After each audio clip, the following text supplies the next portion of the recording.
Mayor દ્વારા કમિશનરને નોંધ મૂકવામાં આવી। જ્યાં પણ પાણી ઓસર્યા છે ત્યાં તાત્કાલિક કામગીરી કરવામાં આવે, મેડિકલ સુવિધા, જંતુનાશક દવા છંટકાવ કરવામાં આવે, રોડ રસ્તાઓ પણ રિપેર કરવામાં આવે। સુરત પ્રભારી કનુભાઈ દેસાઈ દ્વારા પણ સૂચના આપવામાં આવી।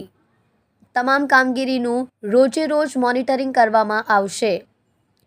રોજે રોજ રિપોર્ટ સોંપવા માટે આદેશ કરવામાં આવ્યો।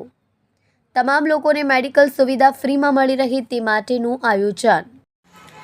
કલ્પેશ રાણા સાથે જોતા રહો ન્યૂઝ 9 ગુજરાતી, સુરત।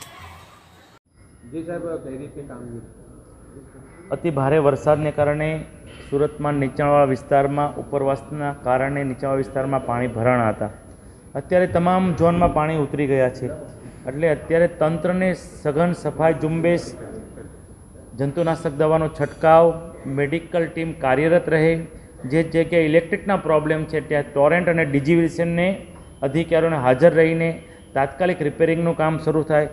જે વિસ્તારમાં રોડનું ધોવાણ થયું છે ત્યાં તાત્કાલિક રોડનું રિપેરિંગ થાય તે માટે તંત્રને આદેશ આપ્યો છે અને તમામ ઝોનમાં અત્યારે યુદ્ધના ધોરણે કામ કાર્યરત શરૂ પણ છે।